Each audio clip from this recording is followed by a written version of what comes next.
Hello there. This is an astrological forecast for Cancer for the month of December 2009. And this also applies if you have a Cancer ascendant. So you Cancerians, boy, you've been working really hard, haven't you? Work, many of you, really heads down.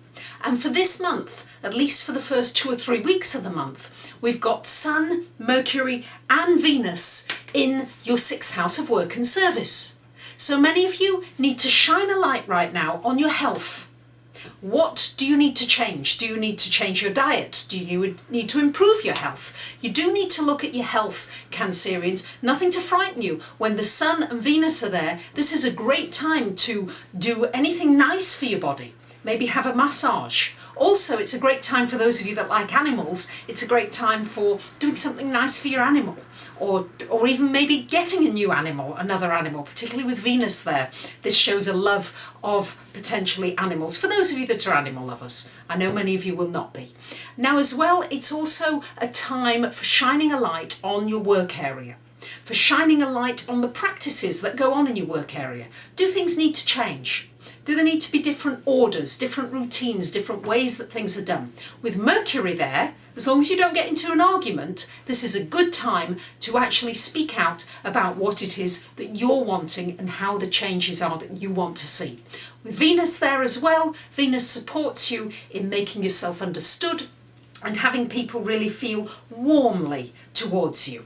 So that really should be quite positive for you. Then after about the 20th of the month, then we have the Sun and Mercury and Venus into your 7th house of relationship. And what we've got Pluto there already, and it's going to stay there for many years with the Pluto being there for many years, but we've got a light shining on your one-to-one relationships, Cancerians. This is a great time for those of you that are not yet in a relationship, that want to get into a relationship. Well, Venus, particularly towards the holiday season, is going to be in that 7th house for you, along with the Sun. So this could be a good time really for meeting somebody. In the first part of the month, for those of you that are looking, that could be meeting somebody in your work area. Otherwise, through the latter part of the month, that's going to be possibly meeting somebody through socialising or through another friend. But certainly a time to go out, play, enjoy some time out with some friends, and particularly your one-on-one relationships, people who are important to you on a one-to-one basis.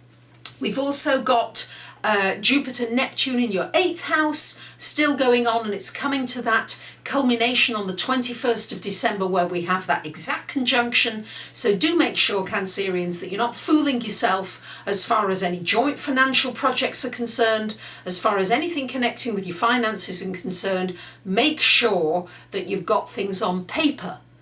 Don't have too many verbal agreements. Get things written, get things clear, especially before Mercury goes retrograde, which is on the 26th of this month. That is the period between the 26th and the 14th. This is a time when it's not a good time to sign a lease or an agreement or do any important paperwork.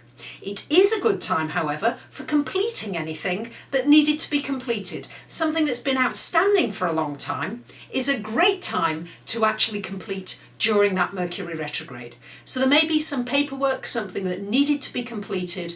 That's a good time to get it done, particularly over the holidays for you. So if you have a spare moment, do some research and complete on things that have been outstanding, and particularly things connected with paperwork.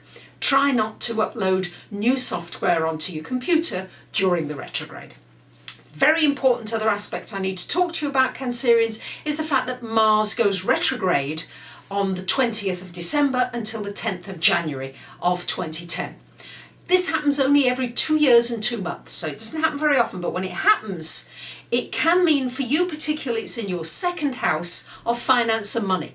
So there is a potential for you to feel as though you're a bit frustrated in that area of finance and money, that somehow things aren't moving forward quickly enough. It's really a time to step back and look at, are you being assertive enough in this area of your life? Mars is connected with your assertiveness.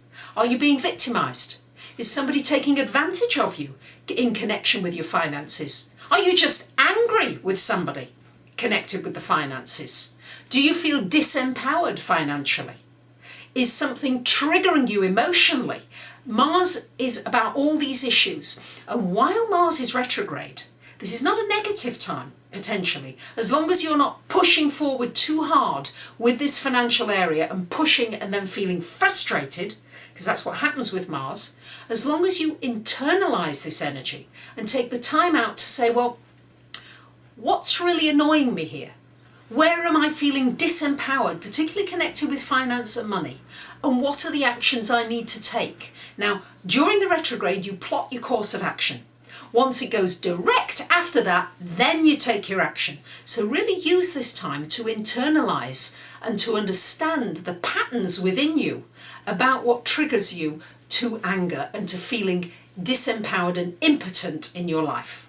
So it's an interesting way of using it. A lot of astrologers may use it negatively. I try not to do that with astrology. I think astrology can be used very positively, and that these cycles, Mars, when it goes retrograde, is closest to us. It's closest to the Earth at that point, and no wonder it has a big effect. So we might as well use that energy positively rather than being frustrated. So there you have it, Taurus.